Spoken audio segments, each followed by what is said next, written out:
Hello everybody and welcome to That's Football Team of the Season. Let's get to it. People will say there's a couple of games left. It doesn't matter. We've had over 95% of the season. I don't know whether I've got that right. So it's very easy to do your team of the season. And we've all got our own ideas. We're all going to disagree. And we're just going to have to agree that mine is the best. So we're going to be doing Team of the Season, Premier League Team of the Season. Are you going to agree? Are you not going to agree? And what a great thing to have for Team of the Season than a top 11 integration. I absolutely love top 11. I've been playing it for ages, as you know. You can download it through the link in the video description. It's back to support That's Football, and I get to make a really exciting announcement. Top 11 2022 now has one of the most requested features ever. 3D live matches, allowing you to get closer to your squad than ever before. This means that the great game I play for hours has just got even better. The added 3D means I can see my, quite frankly, world-class team. I need to stop looking at my team. Tactics come alive on the screen and it makes me feel more involved than ever. Like a real-life football manager where I can bring the glory days back to Manchester United. The new 3D does not mean the game has changed though. Top 11 still allows me to have full control over the club, so I can decide not just how to train and develop my team, but also I can control where the kit looks like, how to update my stadium and training facilities. I even get to decide on what type of toilets we have. So it really is detailed. I'm not putting them in for the away end, although that's probably against their human rights. Then again, have you seen some of the food that's served at certain grounds these days?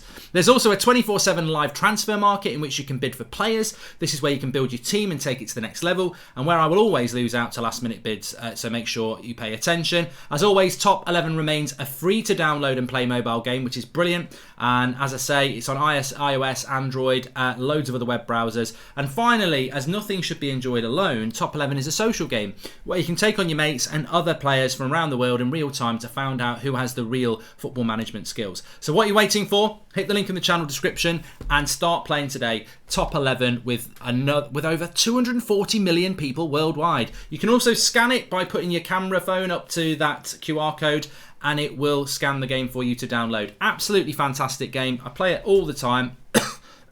Sometimes I just go and take train journeys so I can play Top 11 for a couple of hours. It is fantastic. Give it a go. I think you'll really enjoy it. And as I say, you can scan the code there. But this is perfect because we're sponsored by Top 11 and we're going to do the Premier League Top 11.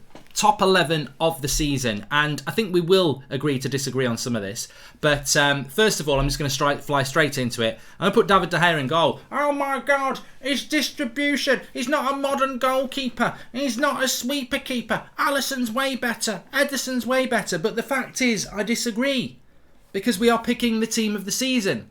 And I remember a season when Kevin Phillips, look it up if you're a bit young, Kevin Phillips scored loads of goals in the Premier League for Sunderland and deservedly was in the Player of the Year conversation.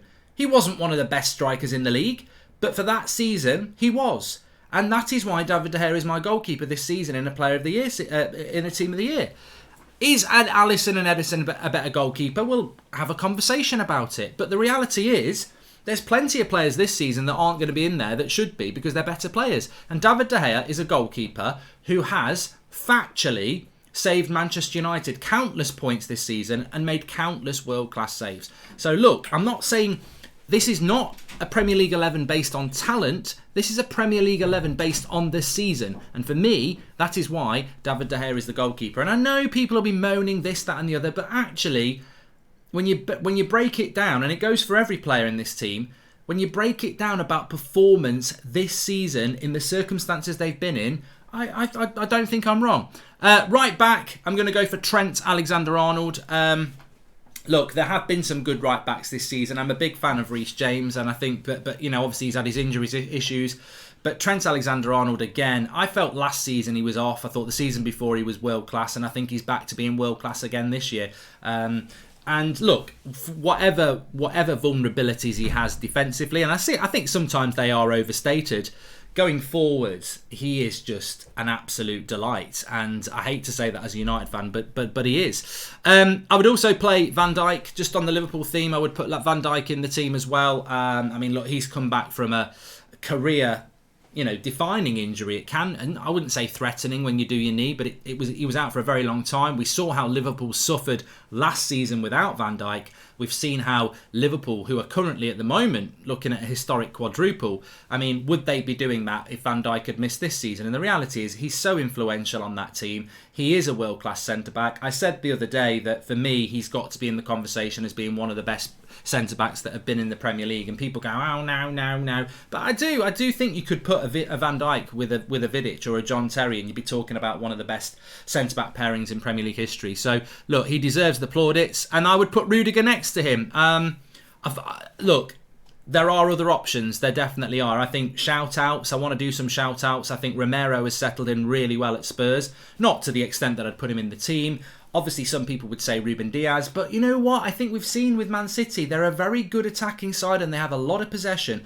But if you get at them, are they defensively solid? And I think the difference with Liverpool is that teams do get at them, but they're so well organised on the offside trap and they're so good defensively. You do get at Liverpool more than you get at City, and yet Liverpool's defence is really, really strong. So for me, I'd just go Rudiger this year. I think he has been... in a difficult season for Chelsea, I think he's been really good. And obviously, I don't think even Chelsea fans would like to see him in there because he's probably, maybe they do, maybe they don't because he's going to leave.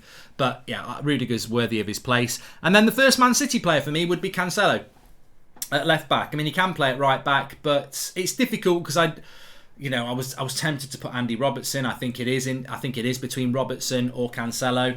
But I would just give it to Cancelo this year, mainly because I think he's always been a good fullback, but I think this year he's shown those world-class capabilities as a fullback, and Robertson has had that for a few years now. So maybe Cancelo pips him out because he's had a slightly better season, but also he's had a very, very high consistent season for Manchester City and has been a fundamental part of that team at left back. And this is where, look, I'll stick with City again. As the holding midfielder, it was close again. I mean, it was close between Robertson and Cancelo, and it's close between Rodri and Fabinho. I mean, I was trying to find reasons not to go with Fabinho, and Rodri was the only one.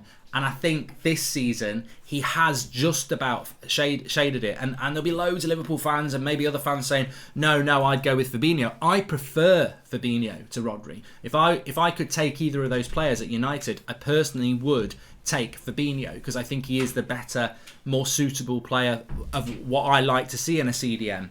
But I think it hit home to me in the Etihad derby just how influential Rodri is to that team. He is the engine. He dictates. He's the conductor.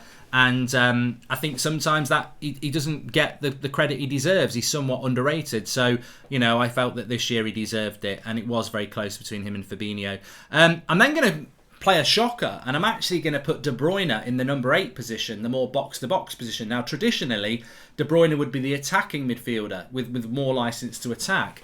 But we have seen Pep playing De Bruyne in that more, not playing Gundogan role. And therefore, it gives me more attacking license if I put De Bruyne in the more box-to-box role. And look, the qualities of De Bruyne, he's got to be in that team. I think Man City went out of the European Cup because they didn't keep De Bruyne on the pitch for 90 minutes. Whether that was because of injury or fatigue, I don't know. But he is still Manchester City's talisman. And he is still one of the best players in the world.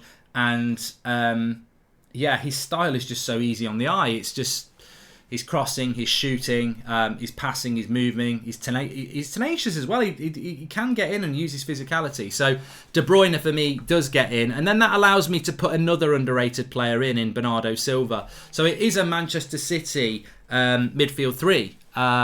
Which, some people might not be content with, but I am. I don't feel that there's really any... Well, Man United's midfield's been terrible. Arsenal, look, Odegaard's been good, but we're talking... Really, it's difficult to justify getting players in apart from Liverpool and Man City players because they are so far ahead. And when you're doing a Premier League 11, Man City and Liverpool are so far ahead that it's so difficult to try and find somebody to put in. It'd be great to put a Conor Gallagher in or a James Ward-Prowse or a Mason Mount or, other players Odegaard as well. It'd be great to put them in, but you can't honestly put them in because they're up against people like De Bruyne, Bernardo Silva's been amazing for Man City this season as well. And, I think Thiago's been good for Liverpool, but has he done it for the whole season? Probably not. And I think that's Liverpool's midfield's been a bit disrupted this year, whereas Man City's has been very consistent, and that's what shaded it for me. But we come back to Liverpool on the right-hand side. I mean, there is no one. Saka's had a good season for Arsenal, but he's up against Mo Salah, and that's the thing. In a different league, you might find a different option. Bowen's been good at West Ham. There are other... Kulusevski's been brilliant at Spurs since he came in. But this is Mo Salah. For me, Ballon d'Or contender, one of the best players in the world, consistently doing it in a side that's going for a quadruple. I can't go anywhere other than Salah. And to be honest, I'll move to Mane very quickly for the same reason. I can't go anywhere other than Mane. I'd love to go Son. I really would love to go Jadon Sancho as a United fan.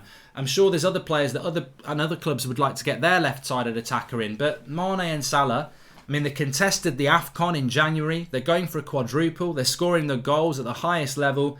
I mean, that is the level in the Premier League at the moment. There are some really good players. Really good players. But the level is that. And I can't argue with that level. It has to be Mane and Salah, which then leaves the number 9, which, for me, look, Jota's had a good season at Liverpool.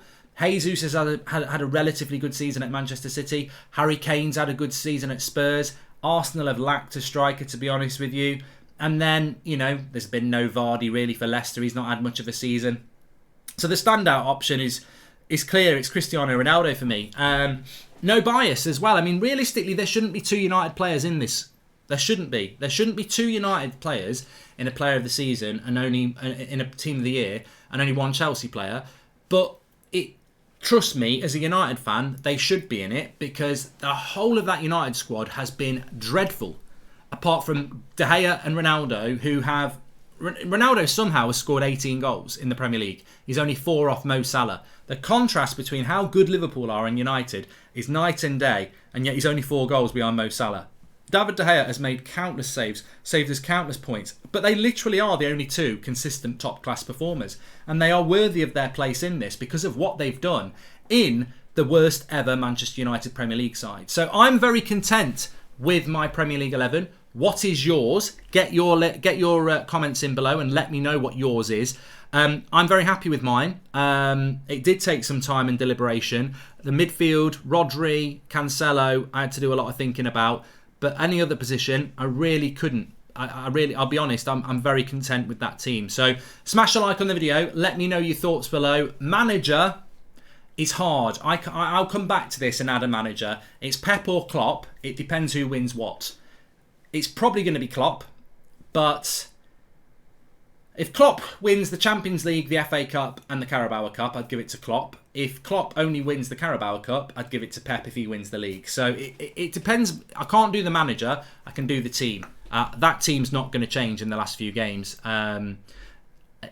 So I'm very, very happy with that. I don't know what your thoughts are. Remember, that's my top 11, and you can scan the QR code to download top 11. It's a fantastic free game to play. Make sure you click the link in the description or hold up your camera phone to the screen, scan it, and give it a go this weekend. You will love it. Absolutely love it. If you're into your football and you like your manager games or you've never tried them, check it out. We've all got times when we're doing our work on the phone and we're really playing that. So definitely give it a go and give me your comments below on what you think of my team of the year, Premier League team of the year. Check out top 11. I'll speak to you all in a bit.